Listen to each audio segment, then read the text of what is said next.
Hello, everyone. I hope you're doing well. I want to take just a few minutes to talk about a type of sexual assault that was not addressed in our chapter this week. And that is sexual contact between a therapist and a client. And I'd like to make two primary points in this discussion. One, and hopefully this one is obvious, and that is that any type of sexual or romantic relationship with a client is absolutely forbidden and an egregious ethical and practice offense. And my second point is that it is not just a horrible, unethical counselor that can make decisions that lead to a sexual relationship with a client.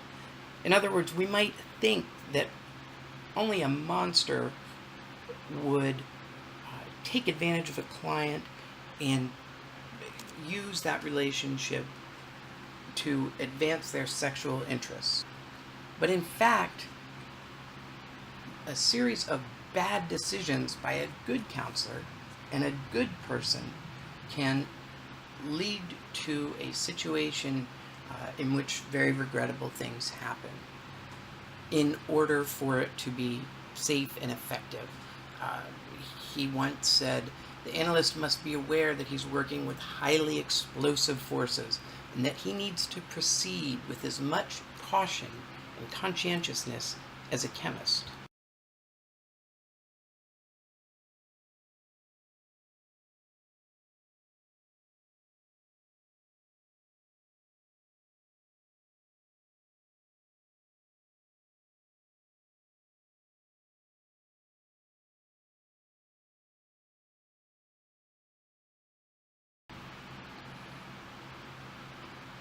And in fact, he explicitly stated that the treatment must be carried out in abstinence.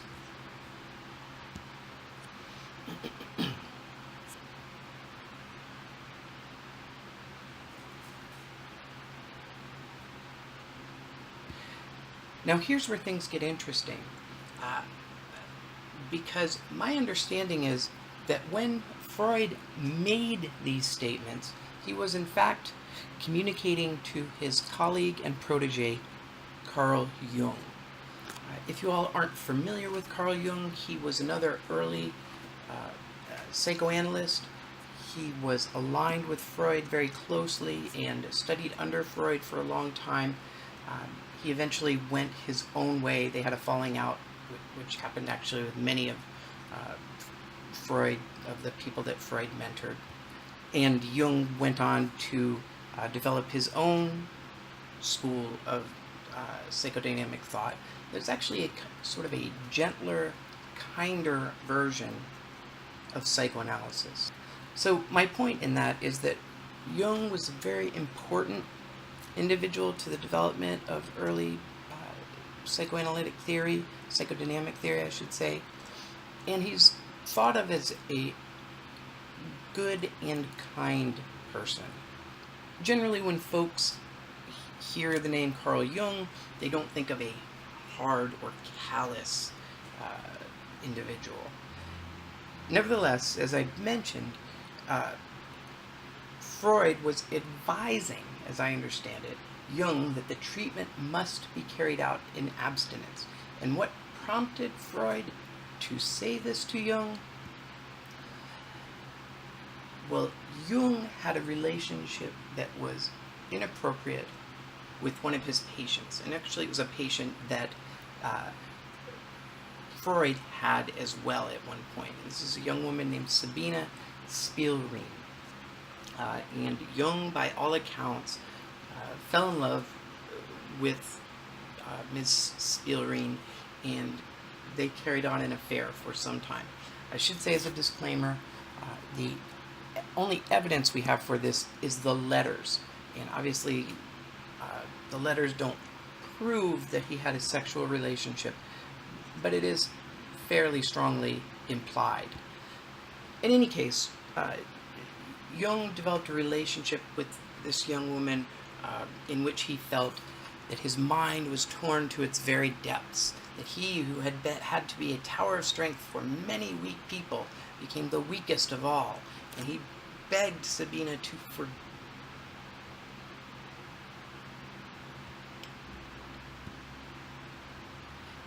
Oops. He went on to say, "Will you understand that I am one of the weakest and most unstable of human beings?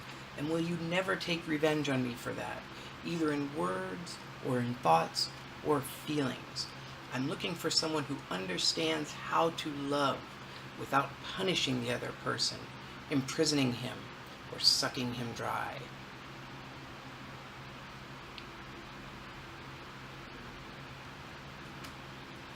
Okay, so clearly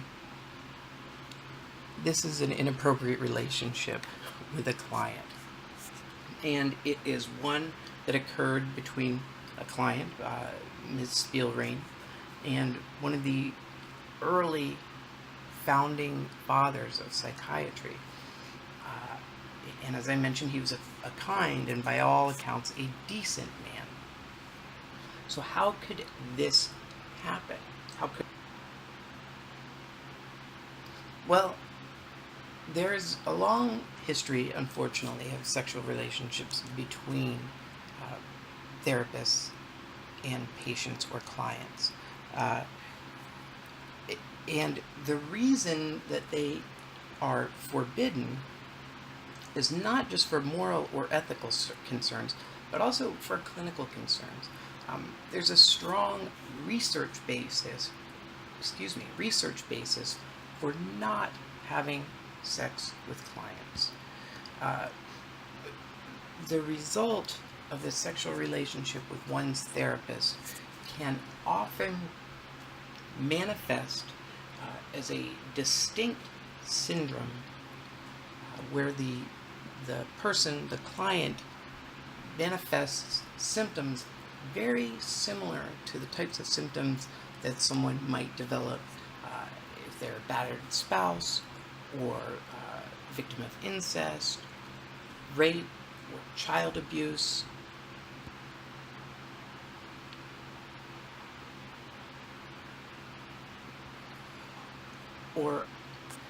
And we see that people who have sexual relationships with their therapists, with their counselors, manifest symptoms like ambivalence, a sense of guilt, feelings of emptiness and isolation. They can develop confusion about their sexual feelings broadly. They can have a difficult time trusting others moving forward. Their very sense of identity and appropriate social boundaries can come into question for them, can become questioned so that folks aren't certain of their own identity or social boundaries.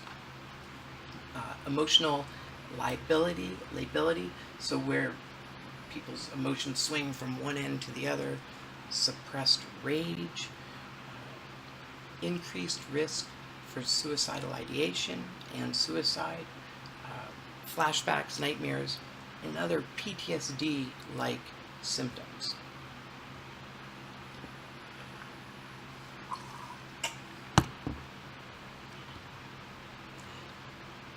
So it's a very important idea, this idea that the counselor-client relationship is a platonic and professional relationship.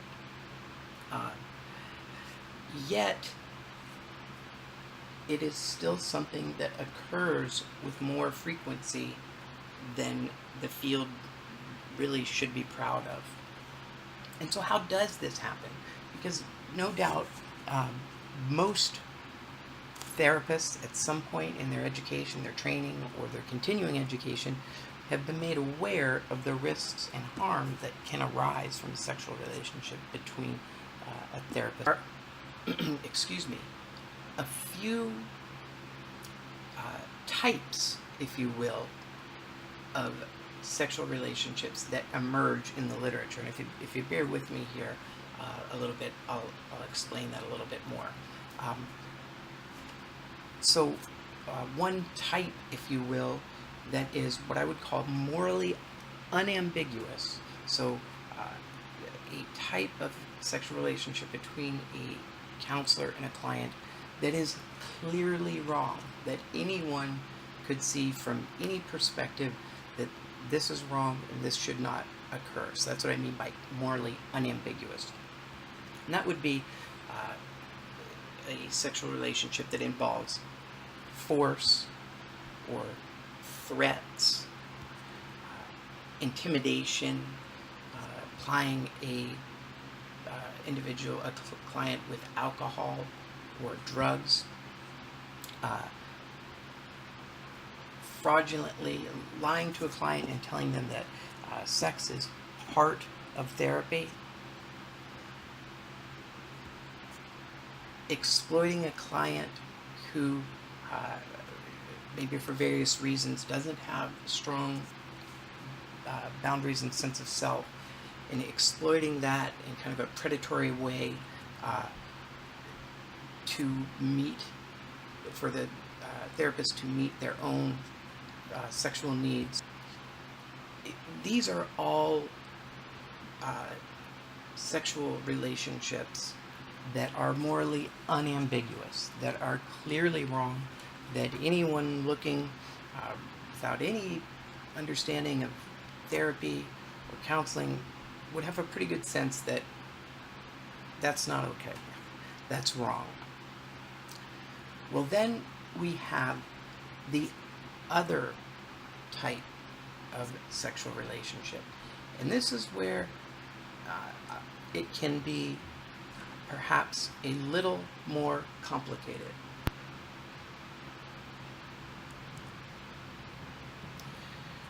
A little more complicated, perhaps a little less clear. And hopefully I'm able to explain what I mean here. This would be a type of situation where the therapist fails to acknowledge and take into account that the therapeutic relationship does not cease to exist between scheduled sessions. So even when the client is out of your office, that person is still a client, and the relationship is governed by all of the professional standards that govern therapeutic relationships. The therapist can treat positive transference as if it were not part of the therapeutic situation. Positive transference, we'll talk about this a little bit in theories. Probably the easiest way to describe it for our current purposes is in a therapeutic relationship, you've got two people close together talking about very personal things. To the client, that can, and actually to the therapist too, the thing that can feel most like is an intimate relationship. And the therapist can get wrapped up in that and kind of misunderstand and confuse the feelings of intimacy that can come up in therapy, and kind of slap that into the wrong framework and start thinking about it as a romantic type deal. And that can lead to the therapist rationalizing in a way that they disconnect their professional responsibilities from their feelings. The therapist can end up kind of flipping the situation, becoming the patient, where the therapist becomes the center of the relationship rather than the client. So those, from the literature, from the research, those are the types of sexual relationships that actually do crop up between therapists and clients. And so if we think back on Jung's letters, well, he's got the deal where he says that his mind is torn to its very depths. I, who had to be a tower of strength for so many weak people, am now the weakest of all. Well, here we see him rationalizing to disconnect responsibilities in his professional relationship from the relationship dynamic. When he says, I'm looking for someone who understands how to love without punishing the other person, imprisoning him, or sucking him dry. Well, here we see the wants and needs of the therapist becoming the focus of the relationship. When he asks Sabina to understand that he is one of the weakest and most unstable beings, he's becoming the patient and reaching out to her. So what we see is, these things on the right here, I apologize, the font's kind of blurry. These things on the right are what we see in the literature, kind of the pitfalls that counselors bump into that lead them to make bad decisions that can lead to sexual relationships. And on the left side, we see that from Jung's letters, it seems like, indeed, these are the pitfalls that he fell into. He talks explicitly about forgetting my duties as a doctor towards you. There he's failing to take into account that the relationship continues outside of scheduled therapeutic sessions. And taken all together, what do we have? We have the therapist taking the positive transference and treating it as if it were not part of therapy. So he's confusing the way that he feels in the therapeutic relationship as the therapist for peer-to-peer romantic intimacy. So just a little bit of wrap up. And again, I use Jung as an example because he was one of my early heroes. I think of him as a good and brilliant guy, and yet he fell into that trap.